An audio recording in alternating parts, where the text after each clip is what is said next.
And moving on, the Nigerian Sovereign Investment Authority, operators of Nigeria's Sovereign Wealth Fund, is paying a courtesy visit to the Nigerian Stock Exchange, and we'll be discussing the performance of the fund and its plans going forward with Uche Oji, the Managing Director of the NSIA. He joins us from the trading floor of the NSE.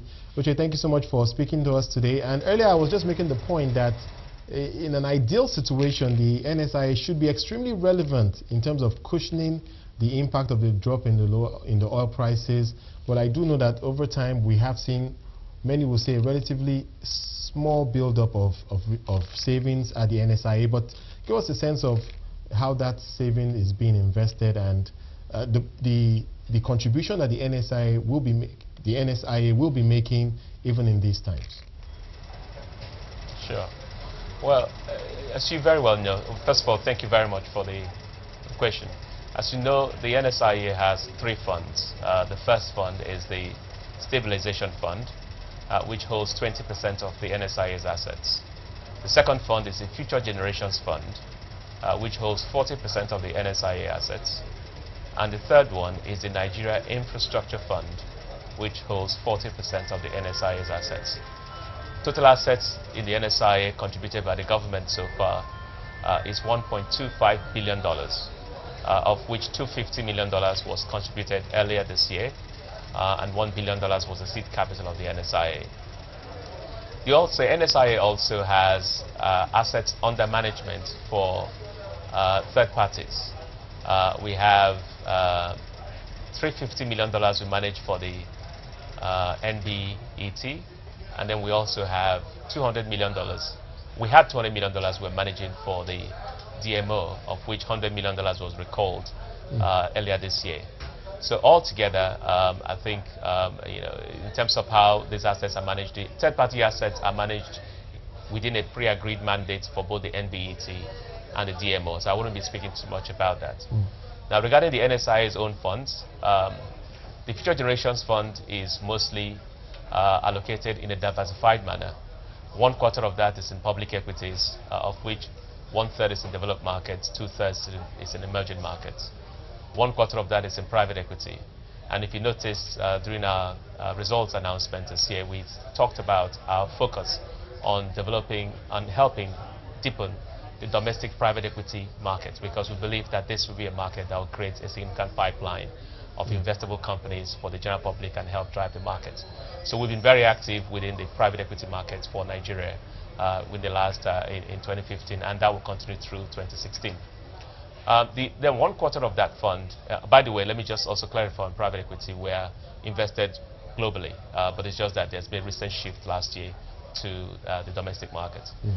And then the 1/4 is in what we describe as absolute returns. These are mostly hedge fund instruments to kind of provide a hedge on the market exposures that we have. And then finally, we have a group of other diversifiers, and this includes investment in real estate funds, investment in commodity funds, and invested in some things like leasing companies that provide steady returns into the NSIA. So that's roughly how that Future Generations Fund is invested. Right. The third one, which is the Infrastructure Fund, is Nigeria focused, and this is where we're getting more active this year. You may have seen an announcement we made in healthcare, which is one of the 5 areas of focus of the NSIA.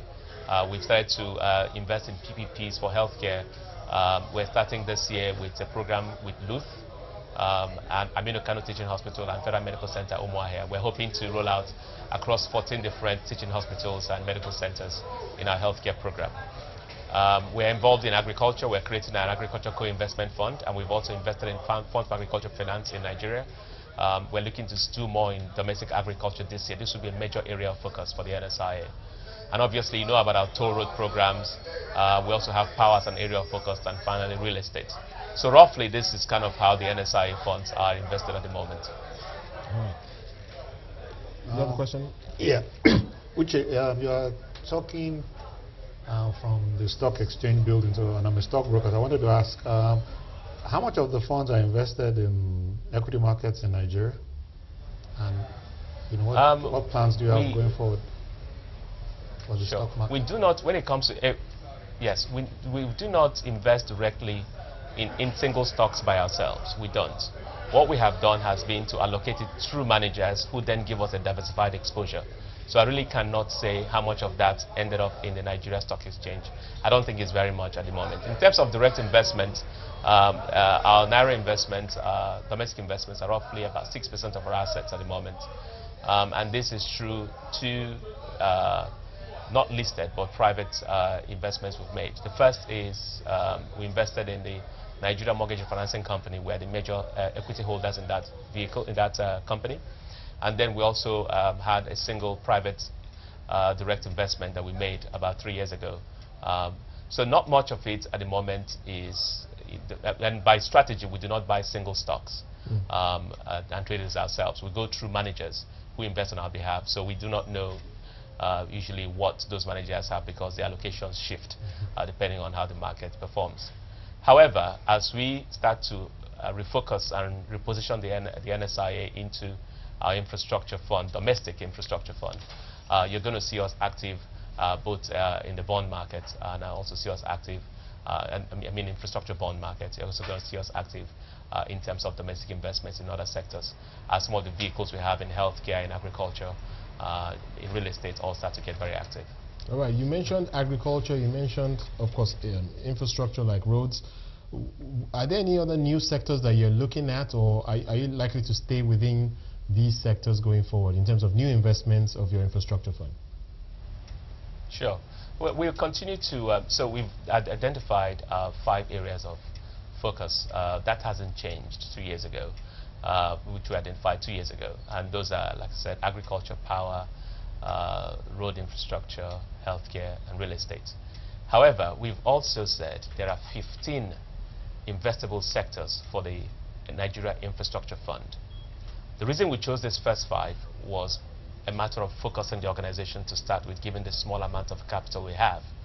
As we see more capital come into the organization, or we see our partners show interest, we find ourselves looking into areas opportunistically.